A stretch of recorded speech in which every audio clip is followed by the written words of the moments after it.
Okay.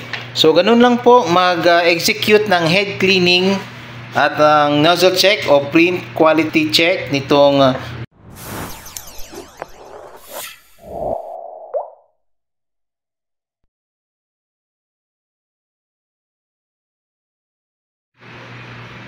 Hello Pinoy Techs, magandang araw po sa inyong lahat. Welcome at welcome back sa Pinoy Techs channel. Meron po tayo ditong Brother DCP T420W. So ang gagawin lang po natin is yung basic maintenance. Usually kapag nakaka-encounter tayo ng ganitong output, ayan, kulang yung black, kulang din yung yellow, at may kulang din yung cyan at magenta. So ibig sabihin po ay barado po yung nozzle, kulang yung ink na binubugan ng nozzle. So una, ano pong gagawin natin? Mag-head cleaning po tayo.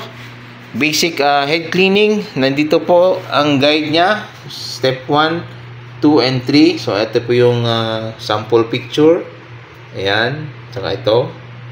Ayan. So step 1, make sure naka-turn on po yung printer.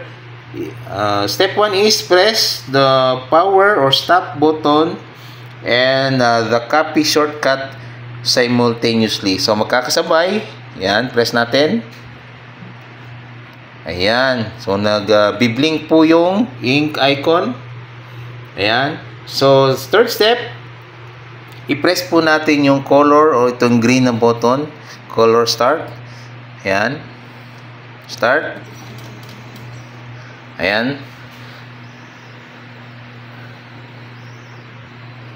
Okay, kasalukuyan na po nag-head cleaning itong printer natin. And after this, automatic po siya magpiprint ng nozzle check o yung print quality check sheet. Ayan. So, abang-abang lang po natin. So, madali lang po siya. Sa una kasi medyo nakakalito, wala siyang display. Hindi kagaya ng mga higher model nitong Brother na meron siyang screen. Pag punta mo sa menu, meron na kagad maintenance. So, i-guide ka niya dun sa display. So, dito parang code-code lang, pindot-pindot lang. Although meron naman siyang guide dito. Ayan. So, abangan lang natin matapos yung printout. Magpiprint na kagad siya ng nozzle check.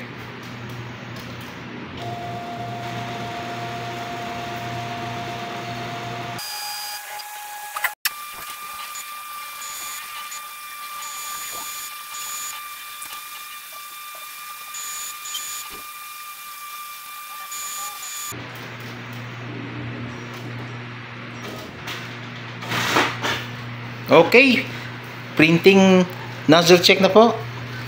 Ayan, abangan natin. Okay, so ganun lang po mag-execute ng head cleaning at ang nozzle check o print quality check nitong Brother DCP T420W. As you can see, kumpleto naman yung magenta, cyan, yellow, at itong tatlong black. Okay, I hope nakatulong itong video na to. For more videos, subscribe lang po sa ating YouTube channel at follow na rin po sa ating TikTok at Facebook page. Okay, maraming salamat po. See you soon only here on Pinoy Techs Channel. Bye-bye.